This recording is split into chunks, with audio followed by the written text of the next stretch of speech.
Alors, nous allons aborder l'article 6 et c'est donc la deuxième partie, on peut dire, de cette charte de l'environnement qui contient 10 articles. Cette deuxième partie, des articles qui vont de 6 à 10, me paraît la moins intéressante à commenter et à critiquer, parce que les préconisations qui sont énoncées dans ces articles 6, 7, 8, 9 et 10 sont tellement générales, on va le voir, qu'il nous est difficile de leur appliquer une sanction ou un satisfecit réellement effectif. Dans les articles précédents, les articles de 1 à 5, on voyait très bien l'application de ces articles dans les codes juridiques, dans la loi ordinaire, alors que, on va le voir, ça va être un peu une fil rouge de mon analyse jusqu'à la fin de la charte de l'environnement. On a cette fois beaucoup plus de difficultés à voir comment est-ce que ces préconisations sont traduites en fait dans la loi ordinaire. Alors l'article 6, que dit-il? Il se décompose en deux phrases. Une première phrase qui dit « Les politiques publiques doivent promouvoir un développement durable ». Et la deuxième phrase, c'est « À cet effet, elle concilie la protection et la mise en valeur de l'environnement avec le développement économique et le progrès social ». Donc l'article 6 introduit de façon définitive, elle pose le développement durable en tant que guide suprême, presque je dirais, des politiques publiques, rien moins que ça. Les politiques publiques, c'est toutes les politiques publiques, que ce soit dans le domaine dans tous les domaines des missions ministérielles finalement, hein, bon, l'éducation, la défense, l'économie, les finances, pourquoi pas. Toutes ces missions ministérielles doivent promouvoir le développement durable. Bon, c'est vraiment quelque chose d'extrêmement fondamental. Le problème, c'est que le développement durable n'est pas défini. Voilà. Donc, on disait, on a eu l'occasion de dire à plusieurs reprises que tout le droit public était fondé sur l'intérêt général, mais que cet intérêt général n'était pas défini. Hein, donc on a un droit public qui est fondé sur une notion qui n'est pas définie, et puis on apprend qu'à cet intérêt général s'ajoute maintenant le développement durable, qui est également un concept non défini. Quelle est la relation ou la synonymie entre l'intérêt public et l'intérêt général et le développement durable? Bon, on ne le sait pas non plus, à moins d'imaginer que l'intérêt général, c'est le développement durable et que finalement c'est pareil, puisque l'avenir de l'humanité, allons-y, pourquoi pas, l'avenir de l'humanité en général, c'est l'intérêt général et c'est donc le développement durable. L'intérêt développement durable, c'est l'avenir et l'intérêt général de l'humanité. Donc, la question, c'est de savoir si on peut écrire dans une constitution que toutes les politiques publiques doivent promouvoir un concept qui n'est pas défini.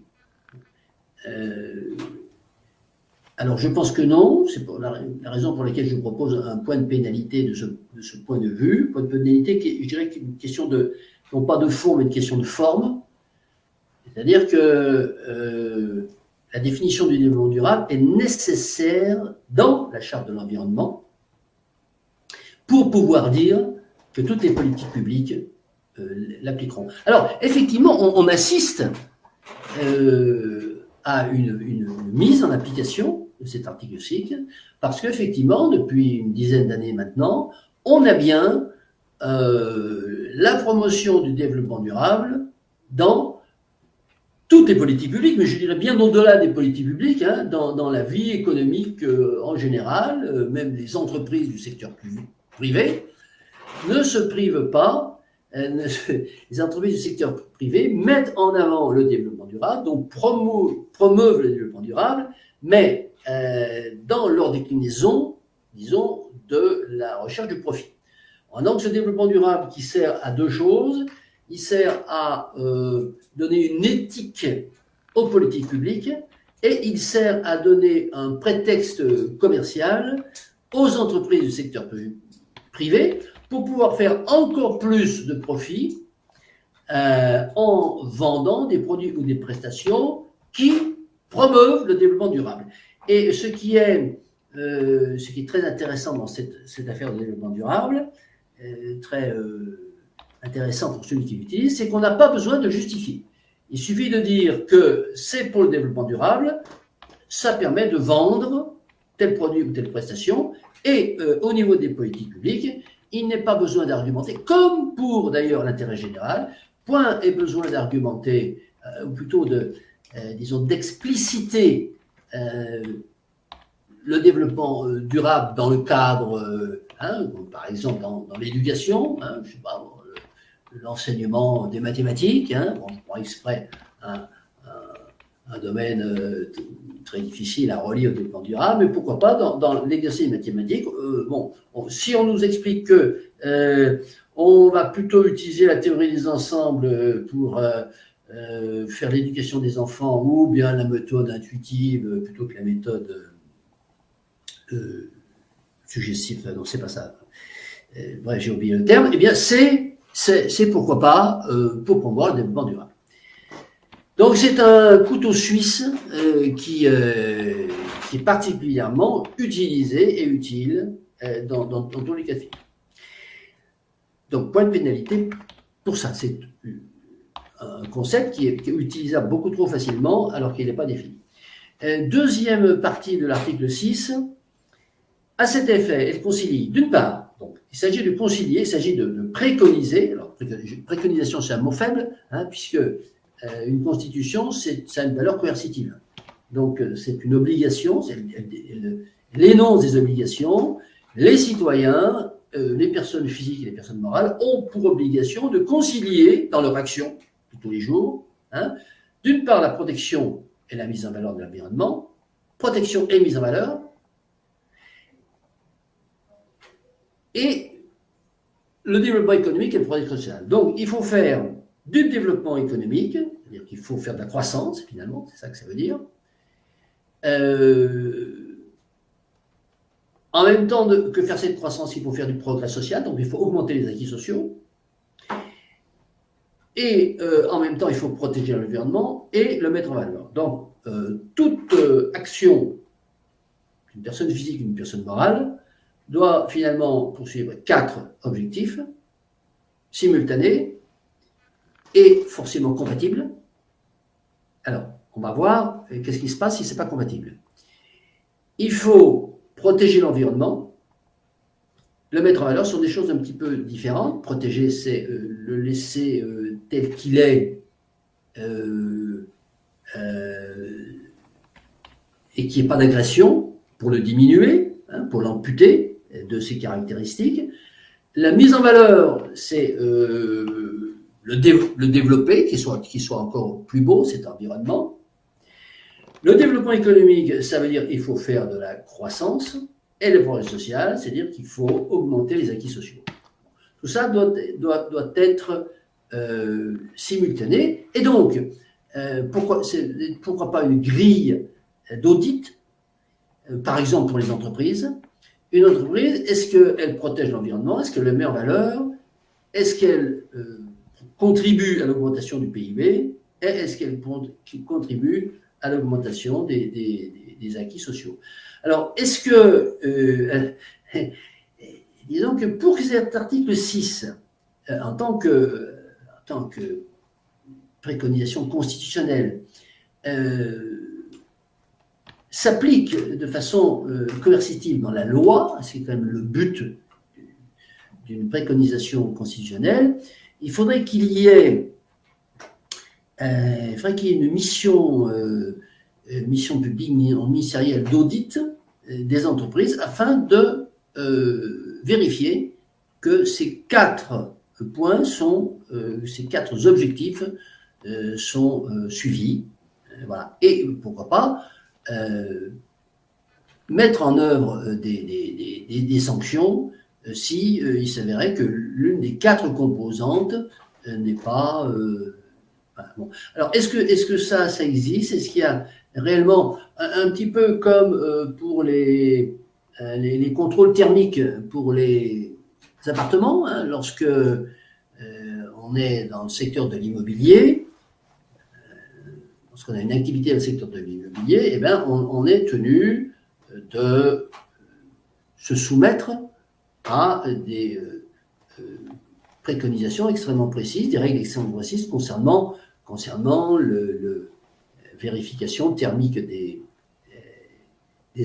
biens immobiliers qu'on met en vente ou qu'on achète.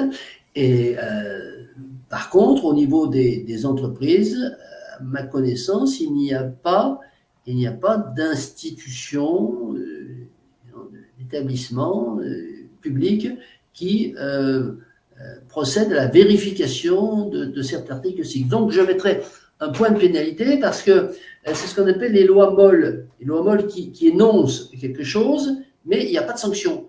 Bon. Donc, à défaut de trouver, mais bon, je n'ai pas une connaissance exhaustive des 140 000 lois contenues dans les 74 codes juridiques français, à moins de trouver donc la mise en place d'une structure de vérification de cet article 6, eh bien, il y aurait un point de pénalité qu'on lèverait si effectivement on trouvait qu'il existe non seulement une institution qui a été créée, mais qui fonctionne. Voilà pour l'article 6, je vous remercie. Avant de revenir sur la charte de l'environnement et les commentaires qui ont été faits suite à ma présentation, juste un mot sur ce que tu as dit, Luc, concernant la Constitution elle-même et le contrôle de l'action du gouvernement par l'Assemblée. J'anticipe un peu, hein, mais bon. Oui, alors justement, on anticipe un peu, mais juste faire un parallèle, on va pas du tout débattre de ça. Mais tu as dit, avec raison, qu'il était écrit dans la Constitution que l'Assemblée nationale donc, faisait les lois et qu'elle contrôlait le gouvernement. Eh bien, c'est une loi molle, ça. Voilà.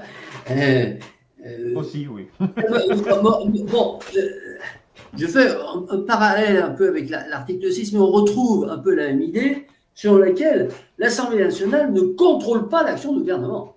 Alors, c'est écrit dans la Constitution. Alors, ça va être un chapitre assez important de notre étude de la Constitution de 58. C'est écrit effectivement que l'Assemblée nationale. Alors, bon, l'Assemblée nationale fait la loi. En fait, on va voir qu'elle ne fait pas la loi. Bon, elle l'a fait un peu quand même. Tandis que l'Assemblée nationale contrôle le gouvernement, l'action du gouvernement. L'Assemblée nationale ne contrôle pas du tout l'action du gouvernement. Voilà. Bon, fin de la parenthèse. En fait, qui ouvre l'un des débats les plus importants, l'une des failles les plus importantes de la Constitution de 58. Alors, revenons sur notre article 6 de la Charte de l'environnement. Cet article 6, j'ai dit, il prévoit pas de sanctions, enfin, disons qu'il n'ouvre même pas une fenêtre sur un organisme, un système, une institution qui va vérifier ces quatre objectifs. Bon. Pour ça, il faut qu'on revienne un petit peu sur ce qu'on avait dit concernant l'article 4. L'article 4, lui, il disait, c'est pour ça que je disais que les 5 premiers articles étaient plus intéressants à critiquer, il dit « Toute personne doit contribuer à la réparation des dommages qu'elle cause à l'environnement dans les conditions définies par la loi. » Et là, on avait dit « voilà, toute personne doit contribuer à la réparation des dommages qu'elle cause à l'environnement. » Bon, ça, c'est un vœu pieux.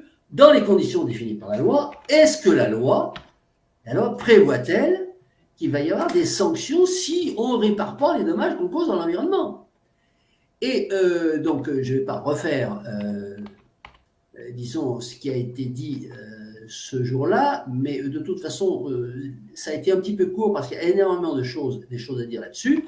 Ça nous amène tout de suite à se plonger dans le Code de l'environnement. Qu'est-ce qu'il dit? Qu'est-ce qu'il prévoit comme sanction? Et donc, sans refaire l'émission qui a été faite sur l'article 4, la synthèse, c'est que le Code de l'environnement, oui, prévoit des sanctions. Alors, il ne prévoit pas d'institution qui va vérifier, hein, un peu comme le Bureau Veritas, voilà, bon, non. Mais s'il y a quelqu'un qui vient dénoncer, par exemple, il y a des sanctions, mais il introduit, alors ce qui est très, très intéressant, c'est de voir cette notion dont je vais vous parler, elle est introduite par la loi et pas par la Constitution. Il introduit cette notion magique qui est à un coût acceptable. À, accent circonflexe, un coût, accent grave plutôt, à un coût acceptable. C'est-à-dire que tout ce qu'on vient de dire, c'est-à-dire qu'on doit, protéger l'environnement, on doit le mettre en valeur, à un coût acceptable. C'est-à-dire que on se rend compte que la loi ordinaire va privilégier la deuxième partie qui est développement économique et progrès social, surtout développement économique. Le Code de l'environnement, il dit, ce qui est important, c'est de faire du développement économique. Bon, je synthétise et j'attends d'être contredit. Le Code de l'environnement, par l'intermédiaire de ces articles, alors, les articles concernés, hein, c'est essentiellement donc les articles L110.1 à L713.9. Voilà, c'est là-dedans qu'on trouve tout ça. Il dit, si on en tire la substantifique nouvelle, il dit ce qui est important, les enfants, c'est le développement économique, c'est l'augmentation du PIB. Et puis, évidemment, l'article 6 dit il faut qu'en même temps qu'on augmente le PIB, on protège l'environnement et on le mette en valeur. On parle d'environnement, on va laisser le progrès social de côté pour l'instant. Et là, attention, si vous ne mettez pas en valeur et si vous ne protégez pas, c'est en gros, si vous détruisez l'environnement, vous portez atteinte à l'environnement, il y a des sanctions. Mais il faut que ce que vous avez fait pour mettre en valeur l'environnement ou ce que vous avez fait pour le protéger, qui est considéré comme pas suffisant, c'est un coût acceptable. C'est-à-dire que si ça vous coûte trop cher de protéger l'environnement lorsque vous faites du développement économique, lorsque vous augmentez le PIB, ça vous coûte trop cher d'appliquer l'article 6, mais finalement, on ne vous sanctionne pas. Et voilà. Et la messe est dite à partir de là. Voilà. Ensuite, alors, revenons sur la première phrase, les politiques publiques doivent promouvoir le développement durable. Moi, je répète de façon compulsive que le développement durable n'est pas défini. Qu'est-ce que c'est que le développement durable? On est à jeun de cahier des charges du développement durable, cahier des charges qui soit non pas une énumération à la Prévert, mais qui est un principe fort en tête de cette énumération, s'il en fallait une, et que tout le monde comprenne bien qu'est-ce que c'est que le développement durable. Bon, je vais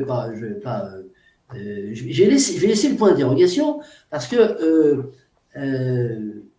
c'est peut-être un point de pénalité global qu'on veut mettre sur cette charte de l'environnement, c'est plutôt, je dirais, un appel qui serait lancé, définition, faisons un débat public vraiment pour nous dire qu'est-ce que c'est que le développement durable. Voilà. Bon. Et ensuite, dernier point, l'incompatibilité des cadres. Oui, bien entendu, c'est incompatible. Soyons réalistes. Et d'ailleurs, ce que je viens de dire à propos du Code de l'environnement, qui, rectifie immédiatement l'article 6 en disant attendez, si vous ne protégez pas l'environnement, c'est pas grave parce que en fait vous avez la possibilité de dire si je le protège, ça me coûte trop cher. Bon. Donc, c'est un aveu d'incompatibilité. Alors, énoncer dans une constitution que disons, les citoyens et les institutions publiques ont pour objectif de mener de front 4 objectifs qui sont inconciliables entre eux, et on n'a pas parlé de l'incompatibilité du développement économique et du progrès social.